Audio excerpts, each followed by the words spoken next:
ہے۔ بہرحال آج کا جو موضوع ہے وہ یہ ہے، بسم اللہ الرحمن الرحیم، سورہ المومنون کی آیت نمبر 8 ہے، والذین هم لاماناتہم وعہدہم راعون۔ جو مومن ہیں، جو فلاح پانے والے ہیں، وہ اوپر کی صفات کے ساتھ ساتھ جو اوپر بیان ہوئی ہیں، امانت کا بھی حق ادا کرتے ہیں اور وعدے کو بھی پورا کرتے ہیں۔ تو آج کا جو ہمارا موضوع ہے وہ دو چیزوں کے اوپر ہے۔ یہ جو چیزیں ہیں یہ ہمارے روزمرہ کے لیے ضروری ہیں، میری آفر صاحب کے ساتھ، آپ کی صفدر صاحب کے ساتھ، ان کے ساتھ، سب کی، پڑوسی کے ساتھ، محلے کے ساتھ، بہن بھائیوں کے، رشتہ داروں میں، دفتروں میں، کاروبار میں، معاملات میں، یہ روزمرہ اٹھنے بیٹھنے کے احکامات ہیں۔ ہمارے جو تھانے، کچہریاں، عدالتیں جناب یہ بھرے پڑے ہیں۔ اگر یہ ہم ایک دوسرے کے ساتھ امانت داری کا خیال رکھیں، ہم وعدے کو پورا کریں، تو ہمارا کسی کے ساتھ لڑائی جھگڑا ہی کس چیز کا ہوگا ہی نہیں، بات ہی ختم ہے۔ سارے تھانے کچہریوں میں لڑائی جھگڑے کس ہیں؟ جی میری جگہ ہڑپ کر لی ہے، میں نے امانت رکھی تھی، وہ اس نے پیسے کھا لیے، یہ ہے وہ ہے، کچہریوں میں، تھانوں میں، آگے پیچھے، یہی چیزیں۔ اگر شریعت کے اوپر ہمیں پتہ ہو، خوف خدا ہمارے دل کے اندر ہو کہ یار اللہ کو بھی ایک دن جا کے جواب دینا ہے، تو پھر وہ تھانے کچہریوں اور وہ سارے سسٹم ہی خالی ہوں۔ دو چیزیں، ایک ہے امانت۔ پہلے امانت کیا ہے؟ امانت یہ ہے کہ جب آپ کو کوئی چیز، امین حضور صلی اللہ علیہ وسلم کی ایک صفت ہے، اور حضور صلی اللہ علیہ وسلم کو رتبہ اللہ نے ازل سے ہی بلند بنایا ہوا ہے، لیکن بظاہری طور پہ جب حضور صلی اللہ علیہ وسلم نے ابھی تک اپنے اعلان نبوت نہیں فرمایا 40 سال کی عمر سے پہلے، تو اس سے پہلے بھی آپ کو صادق اور امین کہا جاتا ہے۔ اور کہنے والے کون ہیں؟ کفار، مشرکین، آپ کے دشمن، وہ آپ کو صادق اور امین کہہ رہے ہیں، اور آپ کے پاس اپنی امانتیں رکھوا رہے ہیں کہ جی اس کو آپ اپنے پاس رکھیں، کیونکہ پتہ ہے کہ محمد رسول اللہ صلی اللہ علیہ وسلم بڑے اچھے اخلاق اور کے مالک ہیں، یہ ہماری امانت میں کسی طرح کی گڑبڑ نہیں کریں گے، یہ ہماری امانت کو منو ان ایز اٹ از، ایسے کی ایسے واپس کریں گے۔ اب امانت کیا ہے کہ سادہ لفظوں میں یہی سمجھا دیا، حضرت صاحب یہ میرا موبائل رکھ لیں، کل میں نے آپ سے واپس لینا، سادہ لفظوں میں اتنے پیسے جو بھی۔ اب امانت کی اقسام ہیں۔ پہلی قسم، کچھ امانتیں اللہ نے بندے کو دی ہیں۔ کچھ امانتیں کس نے دی ہیں؟ اللہ نے۔ ایک امانت کی وہ قسم ہے کہ جو اللہ نے ہمیں دی ہے۔ کچھ امانتیں وہ ہیں جو ہماری رشتہ داری یا دوستی یاری اور ان کے اندر ہمارے معاشرے نے ہمیں دی ہیں۔ دو امانتیں، ایک امانت کوئی جو اللہ نے ہمارے سپرد کی ہے، دوسری امانت جو معاشرے نے ہمارے سپرد کی ہے۔ تو اللہ تبارک و تعالیٰ نے کون سی امانتیں ہمیں دی ہیں؟ سب سے پہلے ہمیں یہ پتہ ہونا چاہیے، بہت وسیع موضوع ہے۔ اللہ نے جو ہمیں یہ جسم دیا نا، یہ اللہ کی امانت ہے۔ میں نے کل بھی اس پہ بات کی تھی کہ خودکشی بھی ہم نہیں کر سکتی، کیونکہ یہ جان بھی اس کی امانت ہے، اس کی امانت ہے یہ جسم۔ اپنے آپ کو آپ مار نہیں سکتے، اپنے آپ کو ضرب نہیں لگا سکتے، دوسرے کو مارنا تو بہت بڑا دور کا گناہ ہے، غلطی ہے۔ خود کو نہیں مار سکتے آپ، اپنے منہ پہ تماچا ماریں، اپنے آپ کو ماریں، اپنے آپ کو نقصان پہنچائیں، خودکشی کریں، کچھ بھی کریں، یہ آپ نہیں کر سکتے۔ یہ جسم آپ کا نہیں ہے، یہ اس رب کی طرف سے آپ کو امانت دیا گیا۔ اسی طرح جو یہ انفرادی ہے، اسی طرح کچھ اجتماعی ہے۔ اجتماعی کیا ہے؟ اجتماعیت کے اندر یہ ہے کہ ایک بندہ چیف جسٹس لگا ہوا ہے، ایک بندہ صدر لگا ہوا ہے، ایک بندہ وزیر اعظم لگا ہوا ہے، ایک بندہ چیف سٹاف لگا ہوا ہے، ایک بندہ ہر جو بھی عہدے، کوئی بندہ کس عہدے کے اوپر ہے، تو وہ اس کا، کوئی بندہ مسجد میں امام خطیب لگا ہوا ہے، کوئی بندہ مفتی ہے، کوئی بندہ قاضی ہے، ہر ایک بندے کا اپنا اپنا عہدہ ہے۔ وہ جہاں پہ بھی ہے وہ اس عہدے کا امانت دار ہے۔ وہ اللہ نے اس کو پاکستان کا صدر یا ملک کا صدر بنایا، اللہ نے اس کو چیف جو ہے نا جسٹس بنایا، اللہ نے اس کو صلی رسول عطا فرمایا، اللہ نے جس کو جدھر بٹھایا اس کو اللہ نے بٹھایا۔ یہ ہمارے قانون کے آئین کے اندر لکھا ہوا ہے کہ آپ کا جو کسی کے پاس بھی عہدہ ہے وہ نیابتی اختیارات given by اللہ آلمائٹی، جس کو جو بھی عہدہ ملا ہوا ہے وہ اللہ نے دیا ہوا ہے۔ اب اللہ کے قانون کے مطابق اس عہدے کو اس کی امانت سمجھتے ہوئے استعمال کریں۔ اگر اس طرح کوئی کرے تو پھر رولے کیوں ہوں؟ میں ہوں، حضرت صاحب ہوں، آپ ہوں، یہاں سے لے کے اوپر تک، اگر ہر بندہ اپنے عہدے کو امانت اس کے اندر خیانت نہ کرے کہ جو جدھر صفدر صاحب مسجد کمیٹی کے صدر ہیں تو یہ ان کو عہدہ ملا ہوا اللہ کی طرف سے، ان کا کام ہے کہ ایک ایک چیز کے مسجد کے پیسے کے اندر ذرا کی بھی گڑبڑ نہ ہو، امانت کے اندر خیانت نہ ہو۔ مجھے ملا ہے، اللہ نے علم دیا، اللہ نے توفیق دی ہے، اللہ نے یہاں دیا، ایک جو علم چھپانے کے اوپر بڑی سخت وعید ہے مجھے، جو بندے کو علم ہے اور وہ علم بانٹتا نہیں ہے، چھپاتا ہے، وہی علم قیامت کے دن آگ کا توق بنا کے اس کے گلے میں پہنایا جائے گا۔ اللہ معاف فرمائے۔ علم دیا، آپ اس کو بانٹیں، آگے پھیلائیں، لوگوں کو صدقہ جاریہ بنائیں اس کے اندر۔ اسی طرح آپ مصری ہیں، آپ کو ہنر اللہ نے دی ہے، آپ کوئی جناب کوئی کچھ ہے، کوئی مکانک ہے، کوئی مستری ہے، کوئی کچھ ہے، ہر ایک میں ہر ایک پاس اپنا کوئی نہ کوئی ہنر ہے، ٹھیک ہے جی، تو آپ آگے وہ ہنر لوگوں کو بانٹیں۔ یہ معاشرہ تب آگے پھلے پھولے گا، بڑھے چڑھے گا کہ جب آپ بانٹیں گے، کہ آپ کے روک رکھنے سے نہیں ہوگا۔ تو ہنر آپ کے پاس، عہدہ آپ کے پاس، اتھارٹیز آپ کے پاس، یہ اللہ کی طرف سے ساری آپ کو امانتیں دی گئی ہیں، اللہ نے آپ کو دی ہیں، معاشرے نے آپ کو دی ہیں۔ صحت، زندگی، یہ ساری صحت ہے، جسم ہے، اس کو اللہ کی امانت سمجھے، زندگی کو 50 60 70 سال کی، کہ جو اس کے حکم ہے اس کے مطابق گزاریں۔ اگر آپ اس کے حکم کے خلاف جا رہے ہیں تو آپ امانت، یہ جسم اس نے امانت دیا ہے، آپ اس جسم سے گناہ نہ کریں، نیکیاں کریں، گناہ کریں گے تو آپ اس کی دیا ہوا جسم امانت ہے، اس کے اندر خیانت کر رہے ہیں، یہ آپ کا امانت کا ہو گیا۔ پھر تیسرا سادہ مفہوم جو عام ایک دوسرے میں، معاشرے میں ایک دوسرے کو امانت رکھواتے ہیں، کوئی پیسے رکھوا دیے، کوئی سونا رکھوا دیا، کوئی اور چیز رکھوا دی، کوئی بھی کسی کے بدلے، ٹھیک ہے جی، وہ آپ کو کوئی اگر کسی نے امانت رکھوائی ہے تو تقویٰ یہ ہے، میں کیا بات کرنے لگا ہوں، تقویٰ یہ ہے کہ جیسے دیا ہے 50,000 روپیہ دیا ہے، اظہر صاحب آپ کے پاس، جناب شیام صاحب میرا 50,000 روپیہ آپ کے پاس امانت ہے، تقویٰ یہ ہے کہ اس 50 کو نوٹ بھی وہی ہوں، چیز بھی وہی ہو، ایز اٹ از آپ نے رکھا ہوا ہو جناب، 6 مہینے بعد میں نے آپ سے 6 مہینے بعد میں آ کے کہوں شیام صاحب یہ جناب آپ کی امانت منو ایز اٹ از، یہ تقویٰ ہے۔ ہاں دوسری حالت 50,000 روپے میں نے ان کو دیا، میں 6 مہینے بعد آپ سے واپس لینا ہے، تو 6 مہینے بعد یہ مجھے 50,000 روپے دے دے، بس میں جاؤں، وہ نوٹ وہ ہے نہیں ہے، تقویٰ وہ ہے کہ جو چیز ہے اس کو ہلایا ہی نہ جائے۔ لیکن دوسرا یہ ہے کہ ٹھیک ہے جی 50,000 روپیہ دیا، 6 مہینے بعد 50,000 روپیہ پورا ان کے پاس، یہ نہیں کہ میں 6 مہینے بعد جاواں تے کوئی جس کو میرے پاس کسی نے پیسے رکھے ہو میرے کو شیام صاحب ہم کیڑا 50,000 جی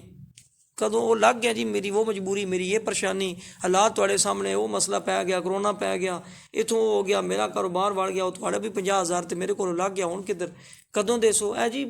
جدوں ہوئے دے سا، سال بعد دسیا جی ہے جب ہوئے دوں گا، 2 سال بعد وہ سر جد ہوں حالات ہی کو نہیں کتوں دیا، وہ 20 سال بعد مہینے دا 500 وہ سر جب ہوں گے، میں کوئی انکاری ہوں، میں جی کہہ رہے میں تھوڑے دینے ہیں، مطلب نہیں دینے،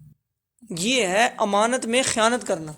حضرت علی رضی اللہ تعالیٰ نا، نام ہم نے ایویں نہیں ان کو ممبروں پہ لکھے ہوئے، اللہ نے ایویں نہیں ان کو رتبے دیے، حضور صلی اللہ علیہ وسلم اگر امین ہے تو کسی وجہ سے کہ دشمن بھی امانتیں رکھا رہے، جب ہجرت کر رہے ہیں وہی مار رہے ہیں، جان کے پیچھے پڑے ہوئے ہیں مارنے کے لیے، جن کی امانتیں ہیں وہی مارنے کے لیے پڑے ہوئے ہیں، انہیں کا پھر بھی ذہن میں ہے، اور حضرت علی کو فرمایا اے علی اس بستر پہ سو جو میرے پہ، صبح لوگوں کی امانتیں واپس کن کی جنہوں جو مجھے مارنے پہ تلے ہوئے، ان کی امانتیں واپس کر کے آنا۔ دشمنی معاملات اپنی جگہ، ذاتیات چیزیں اپنی جگہ، جو اللہ اور اس کے رسول کی شریعت ہے، جو قانون ہے اس میں کہا امانتیں ان کو دینی ہے۔ حضرت علی کے پوچھا بھائی کوئی رات سکون سے بھی سوئے، ایک ہی تو رات سکون سے سویا ہوں، کیونکہ حضور نے فرمایا سو امانتیں واپس کرنا، اس کا مطلب ہے کہ آج رات میں نے مرنا نہیں ہے، میری زندگی ہے، کیونکہ حضور فرما کے گئے صبح امانتیں واپس کر کے آنا، تو وہی تو رات ایک سکون سے ہم سوئیں، ٹھیک ہے جی، وہ امانتیں واپس کر کے لوگوں کے آئے۔ امانت کے اندر آپ کے پاس پھر یہ ہے معاشرے کے، ہماری اللہ کے دیے ہوئے چیزیں اور معاشرے کے دیے ہوئے، معاشرے میں کوئی بھی عہدہ ہوگا، کوئی استاد ہے، کوئی مولوی ہے، کوئی کچھ بھی عہدہ ہے، دکاندار ہے، کوئی اس نے کوئی ملازم رکھا ہوا ہے، اس کی کوئی چیز ہے، اور اس کے علاوہ معاشرتی اگر چیزیں دیکھی جائیں، کسی کا راز آپ کے پاس امانت ہے، آپ اس کے راز کو فاش نہیں کریں۔ مشورہ ایک آپ کے پاس امانت ہے، غالباً حدیث کا مفہوم ہے کہ اگر کوئی آپ سے مشورہ مانگے تو آپ کے پاس وہ امانت ہے، آپ کے پاس کوئی بندہ مشورہ کرنا ہے آپ اسے اچھا مشورہ دے، مشورہ ایک امانت ہے، راز کسی کا امانت ہے۔ یہ کچھ وہ چیزیں جو مالی اور وہ جو ٹھوس چیزیں نہیں ہیں، ٹھیک ہے جی، جو مشورہ اور یہ راز اور یہ اس طرح کی چیزیں کہ وہ آپ بطور امانت ان کو اپنے پاس رکھیں، اگر اس نے منع کیا تو اس کے راز کو فاش نہیں کریں، اس نے منع کیا تو کوئی بندہ آیا کسی پریشانی مجبوری میں کوئی مشورہ لینے آیا اس کو اچھا مشورہ دیں، یہ ساری امانت کے اندر ہے۔ اور جو امانت کے لیے اللہ کی طرف سے دی گئی چیزیں، معاشرے کی طرف سے دی گئیں، اور آپ نے ایک دوسرے کے لین دین کیا مانتے ہیں۔ اب آ جاتے ہیں دوسرے موضوع کے اوپر، وَعَدِهِمْ رَاعُونَ، اور اپنے وعدے کو پورا کرنا۔ اب وعدہ کیا ہے؟ وعدہ ہے قول اور قرار، جیسے امانتیں ہیں اللہ کی طرف سے دی گئی ہیں، معاشرے کی اللہ کی طرف سے امانت دی گئی، جسم دیا گیا، یہ چیزیں دی گئی، رزق دیا گیا، حلال طریقے سے کھاؤ، حلال جگہ پہ خرچ کرو، اسی طریقے سے اولاد دی گئی، وہ بھی اللہ کی امانت ہے، اس کو نیکی کے کام پہ لگاؤ، برے کاموں سے اسے بچاؤ، رزق اللہ نے دیا ہے اس کو حلال جگہوں پہ لگاؤ، ناجائز جگہوں پہ نہ لگاؤ، یہ ساری امانتیں ہیں۔ اسی طرح پھر معاشرے کے دیے ہوئے عہدے ہیں۔ اب یہ جو وعدہ ہے، وعدہ یہ ہے کہ کچھ ہمارے وعدے اللہ کے ساتھ ہیں، کچھ ہمارے وعدے مخلوق کے ساتھ ہے، اللہ کے ساتھ وعدہ ہے۔ یہ جو میں کئی دفعہ کہتا ہوں لا الہ الا اللہ محمد رسول اللہ، یہ ہم نے اللہ کے ساتھ وعدہ کیا ہے۔ اللہ جی لا الہ الا اللہ میں نے پڑھ لیا، تیرے علاوہ کوئی نہیں ہے، محمد رسول اللہ آپ کے آخری رسول ہیں، اللہ کے رسول اور نبی ہیں، میں ایمان لایا۔ تو اس کا مطلب یہ ہے کہ جو کچھ اللہ اور اس کے رسول کی شریعت ہے اس کے اوپر من و عن میرا سر آگے جھکا ہوا ہے، میں اس احکامات کی پیروی کروں گا۔ تو یہ ہمارا اللہ کے ساتھ وعدہ ہے۔ اگر ہم کلمہ پڑھتے ہیں اور پھر کلمے کے اور شریعت کے خلاف جاتے ہیں تو پھر ہم وعدہ خلافی کر رہے ہیں۔ یہ اللہ کے ساتھ ہمارا وعدہ۔ دوسرے ہمارے مخلوق کے ساتھ وعدے، جو ہمیں عام عرف عام میں کسی کے ساتھ وعدہ کیا، کوئی ادھار لیا لین دین میں، یہ وعدہ ہے جی اس وعدے پہ آپ کو اتنا لوٹائیں گے، کوئی اور وعدہ کیا، کوئی جائیداد کے، کوئی لین دین کے، کوئی کاروباری معاملہ، کسی بھی معاملات میں کوئی وعدہ کیا، اس وعدے کو ہم نے کیا کیا جی پورا کرنا ہے۔ کیوں؟ قرآن کے اندر اللہ تبارک و تعالیٰ فرماتا ہے ایک جگہ پہ وَأَوْفُوا بِالْعَهْدِ، عہد پورا کرو، وعدہ پورا کرو، ان العہد کان مسئولا، قیامت کے دن وعدے کے بارے میں پوچھا جائے گا۔ اور یہ نماز کے اذان کے بعد ہم دعا پڑھیں ان اللہ لا یخلف المیعاد، اللہ وعدے کے خلاف نہیں، اللہ وعدہ پورا کرنے والے کو ہی پسند کرتا ہے، کیونکہ وہ خود وعدہ پورا کرنے والا ہے، لہذا وہ وعدہ پورا کرنے والے کو ہی پسند کرتا ہے۔ حضور صلی اللہ علیہ وسلم کی ایک حدیث کا مفہوم ہے، اس پوری آیت کے اوپر وہ من و عن اترتا ہے کہ لا دین لمن لا عہد لہ، اکثر یہ خطبے میں حضور صلی اللہ علیہ وسلم یہ فرماتے ہیں، یہ بڑی مشہور حدیث ہے، لا دین لمن لا عہد لہ ولا ایمان لمن لا امانت لہ، اس کا کوئی دین نہیں ہے جو وعدہ پورا نہیں کرتا۔ اور عام میں بھی ہمارے ہاں ایک پنجاب میں یہ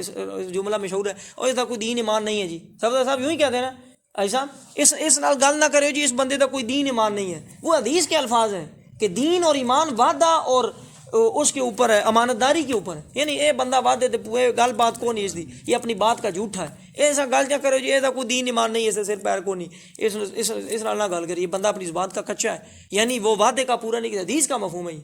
کہ جو لا دین لمن لا امانت لہ، جو امانت کے اندر خیانت کرے اس کا دین ہی نہیں ہے، وہ دین سے ہی فارغ ہے، ولا ایمان، اس کا ایمان ہی نہیں ہے، جو بندہ امانت داری نہیں کرے، امانت میں جو وعدہ پورا نہیں کرے وہ دین سے خارج ہے، جو امانت میں خیانت کرے وہ ایمان میں سے خارج ہے۔ دین اور ایمان ہی تو اصل شریعت ہے۔ اگر آپ یہ دو کام نہیں کرتے، نہ آپ وعدہ پورا کرتے ہیں اور نہ آپ امانت کو سنبھال کے رکھتے ہیں، اس میں خیانت کر دیتے ہیں یا وعدہ توڑ دیتے ہیں، تو آپ دین اسلام سے ہی خارج ہیں۔ یہ لا الہ الا اللہ محمد رسول اللہ پڑھ کے ہم نے اللہ سے وعدہ کیا کہ ہم تیرے اور تیرے نبی کی شریعت کے اوپر جو ہے وہ احکامات کے اوپر عمل پیرا ہوں گے۔ یہ آج کا ہمارا موضوع تھا کہ جو مومن بندہ ہوتا ہے وہ وعدہ کو پورا کرتا ہے، اور جو مومن بندہ ہوتا ہے وہ امانت کے اندر خیانت نہیں کرتا۔ آخری 8 منٹ ہے، اس کے اندر ایک حدیث سنا کے بعد مکمل کروں گا۔ حضور کے حدیث کا مفہوم ہے منافق بندے کی ایک جگہ 4 نشانیاں، ایک جگہ 3 نشانیاں، جن میں سے 2 یہ ہیں جو اس کے خلاف جائے۔ ایک اذا حدث کذب، جب بھی بات کرے گا وہ جھوٹ بولے گا، تو وہ منافق بندہ ہے۔ اذا حدث کذب، اور اذا وعد خلف، جب وعدہ کرے گا تو وعدہ خلافی کرے گا، اور اذا اؤتمن خائن، جب بھی وہ اس کے پاس امانت رکھی جائے گی وہ اس میں اندر خیانت کرے گا۔ یہ 3، اور ایک جگہ پہ یہ، اور ایک جگہ پہ یہ چوتھی نشانی یہ بھی بتائی کہ وہ جب جھگڑا کرے گا، جھگڑے میں آئے گا تو گالی گلوچ کے اوپر اتر آئے گا۔ اللہ تبارک و تعالی ہمیں اس امانت کے اصل مفہوم کو سمجھنے کی، کسی کو امانت ہے اس کو سنبھال کے رکھنے کی، اس کے اوپر پورا رہنے کی، امانت میں خیانت نہ کریں، اللہ کے ساتھ بھی، مخلوق کے ساتھ بھی، معاشرے کے ساتھ بھی، اور کسی کے ساتھ وعدہ نہیں کریں، اگر وعدہ کیا تو پھر اپنے عہد و پیمان کو پورا کریں۔ تو اللہ تبارک و تعالی ہمیں